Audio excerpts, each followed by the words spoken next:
que vous allez bien. On se retrouve aujourd'hui pour une nouvelle vidéo et aujourd'hui nous allons parler de la prévision de budget pour 2023. Alors vous êtes quand même assez nombreux et nombreuses à me demander de refaire une vidéo sur la prévision de budget pour voir comment vous organiser au mieux et évidemment pour utiliser donc au mieux notre compagnon de cette année qui est donc le budget pour tous 2023. Alors évidemment pour préparer votre budget, tout se trouve là-dedans dans cette bible. Alors vous êtes également très nombreux à me dire ah oui mais Christelle on l'a commandé en PDF et on a moins de pages que ce que tu as présenté. C'est logique parce que lorsque vous le recevez en PDF il suffit après de réimprimer de la page 25 à 37 11 fois pour pouvoir remettre derrière les intercalaires et pour pouvoir vous faire un beau classeur plein d'objectifs et surtout qui sera une source de motivation pour gérer donc votre budget. Alors évidemment tout de suite on va se pencher sur le bureau et on va donc voir comment préparer budgétairement parlant la nouvelle année qui arrive, comment ne pas faire d'erreur et évidemment essayer d'être le plus réaliste possible dans son budget. Donc c'est parti, let's go, on se penche sur le bureau. Donc voici ici le fameux budget pour tous, pour ceux qui ne le connaissent pas, donc vous allez voir certaines pages de l'intérieur. Alors la première page qui est donc très importante et qui n'est pas à négliger, c'est le calendrier annuel des dépenses et des revenus exceptionnels. Alors qu'est-ce qu'on entend par là? On entend vraiment par les dépenses qui vont se faire exceptionnellement et les revenus aussi exceptionnels. Donc moi ici personnellement je note donc tout ce qui est anniversaire, fête, je note également donc ici vous voyez en vert l'argent qui rentre par période, donc les primes etc. Donc voilà ici je les note, je note donc les anniversaires, les différentes fêtes etc. Alors évidemment vous pouvez être plus précis. Moi quand c'est le mien donc personnellement là c'est vraiment le début mais ensuite je vais vraiment aller être plus précis. Je vais donc vraiment faire une estimation de ce que ça va me coûter. Donc là je remets des sommes etc. On va dire que je le peaufine un peu plus, je rentre plus dans le détail que ce qui est là.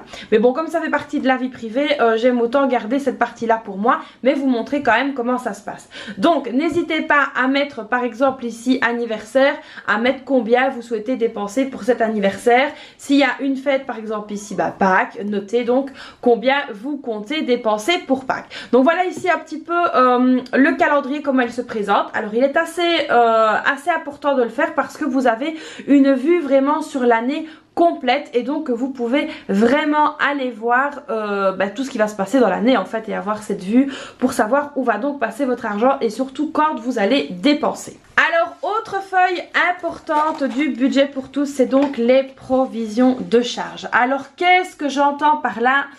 C'est donc tout ce qui se paye trimestriellement, semestriellement ou annuellement.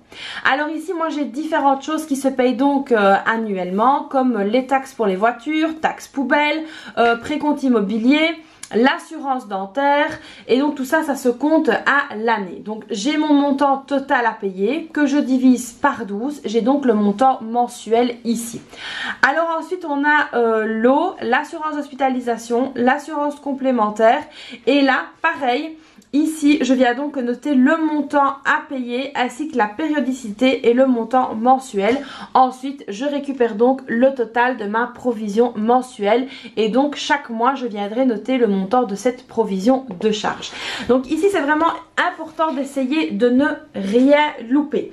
Alors, personnellement, tout ce qui est contrôle technique pour la voiture, etc., je ne les note pas parce que d'une année à l'autre, ça change. Voilà, il y a les choses de base mais il y a des choses en plus et pour moi c'est très difficile à budgétiser. Donc voilà ici la trame un petit peu de ma provision de charge qui est donc la trame tout à fait réaliste que je vais donc utiliser pour cette année-ci. Elle est déjà faite et là c'est bon pour moi donc 211,50 € à mettre donc tous les mois dans la provision mensuelle. Alors ici vous avez les catégories que je n'ai pas encore fait mais vous avez déjà eu une vidéo très détaillée sur les catégories. Je vais vous la remettre dans le petit juste ici ou ici, je ne sais plus où ça va mais vous avez eu une vidéo, alors ça je ne l'ai pas encore fait donc il faudra vraiment que je m'y mette. Alors passons maintenant au budget prévisionnel pour l'année 2023. Alors évidemment, tout ce qui est rentrée, dépenses fixes, crédit dette, je n'ai tout simplement pas rempli parce que je voulais vraiment vous montrer tout ce qui était plutôt dépenses, je vais dire, de la vie courante. C'était donc pour moi plus important. Alors comme vous pouvez le voir ici, donc la provision de charge, je viens de rajouter le montant parce que je l'avais oublié, c'est donc 211,50 €, ce qui nous fait donc un montant annuel de 2538. Alors évidemment, dans le budget prévisionnel ici de l'année, je vous conseille vraiment de mettre les montants directement à l'année plutôt que les montants au mois. Personnellement ici j'ai mis les deux pour les besoins de la vidéo pour que vous voyez un petit peu mieux comment ça se passe. Ensuite ici pour le parking donc et l'essence, on va tabler sur 10 € par mois et 150 € par mois au niveau du carburant, donc nous c'est de l'essence. Et ici on arrivera à un total de 160 € par mois ou à un total de 1920 € par an. Alors la seule chose que je vais donc me permettre de rappeler, c'est que chaque budget est différent, chaque revenu sont différents, chaque famille est différente. Donc ça ne sert à rien de me mettre dans les commentaires oh là là on n'a pas du tout ce budget là. Je le sais, c'est des budgets complètement différents d'une personne à l'autre. Ici moi je montre le mien pour vraiment que vous puissiez voir en fait la mécanique, vous concentrer plus sur la mécanique, sur le mode de fonctionnement plutôt que sur les montants.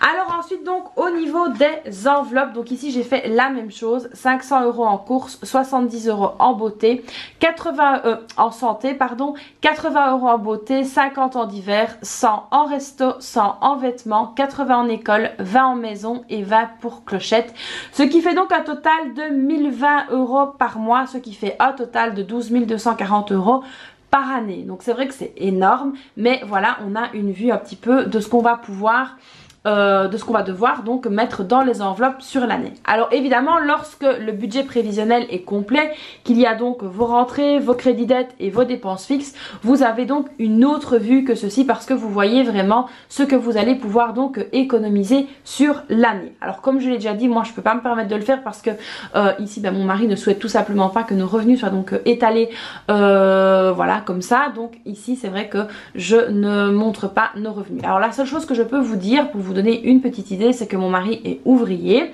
à temps plein et que moi je ne travaille plus tout simplement. Donc voilà, tout simplement c'est la seule chose que je peux vous dire.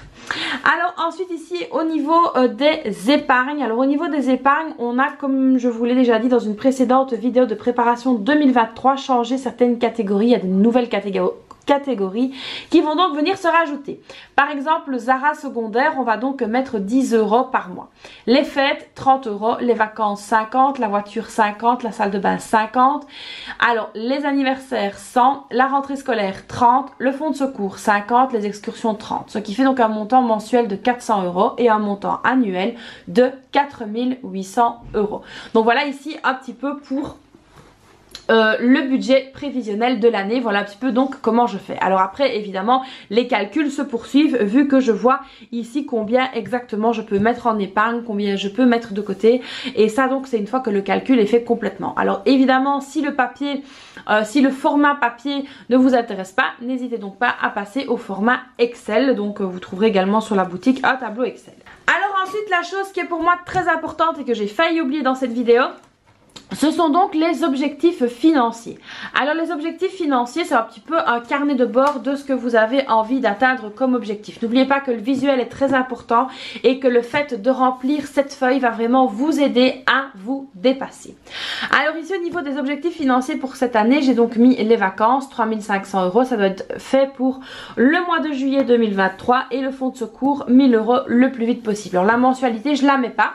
Pourquoi est-ce que je ne la mets pas? Tout simplement parce que de base, je vais donc venir mettre, comme vous l'avez vu, 50 € pour les vacances. Mais comme il y a des primes, etc. qui sont indexées chaque année, je ne sais jamais combien exactement on va avoir comme prime. Et les primes, comme je vous l'ai dit, mon souhait est donc de ne pas y toucher et de pouvoir mettre tout en épargne.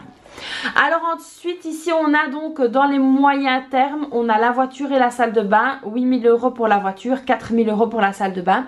Là pareil, je ne mets pas de date d'échéance ni de mensualité, tout simplement pour les mêmes raisons qu'au-dessus. Donc je mets tous les mois dans l'enveloppe et quand il y a des primes, on va donc commencer à clôturer certaines choses. Donc on essaiera d'avancer le plus vite possible, par exemple sur le fonds de secours et les vacances. Comme ça, une fois que ce sera fait, hop, on pourra se concentrer sur la voiture et la salle de bain, même si on met déjà tout doucement de l'argent de côté dans les enveloppes. Ce ne sont pas des enveloppes qui dorment, ce sont au contraire des enveloppes qui vont donc se remplir. Donc voilà ici pour ma préparation pour 2023 et voilà un petit peu comment je m'organise avant que l'année ne commence. Donc les amis, voilà pour cette fameuse prévision de budget pour 2023. J'ai un petit peu survolé ça avec vous pour vous diriger un petit peu et vous montrer comment faire pour être sûr de ne pas vous planter tout simplement, mais pour essayer d'être quand même le plus efficace possible. Donc voilà moi un petit peu comment je m'organise. Alors je ne vous cache rien du tout parce que c'est vraiment mon budget pour tous à moi. Cette année j'ai donc décidé de le prendre en format papier plutôt qu'en format A5 que j'aurais mis donc dans mon filofax. J'avais donc un petit peu envie de changement parce que voilà, il n'y a rien à faire, une fois qu'on change un petit peu on retrouve un sursaut de motivation. Et donc du coup voilà pourquoi je l'ai fait comme ça cette année-ci. Donc cette année-ci ce sera en version comme ça reliée parce que je ne le prends pas avec moi partout, ça ne sert à rien. Donc voilà les amis, j'espère que cette nouvelle vidéo de préparation pour 2023 vous aura plu. Alors comme d'habitude, si la vidéo vous a plu, n'hésitez pas à la liker, à vous abonner à ma chaîne et à activer la petite cloche. Et puis moi je vous fais plein de bisous et puis je vous dis à très vite pour une prochaine vidéo. Bye bye.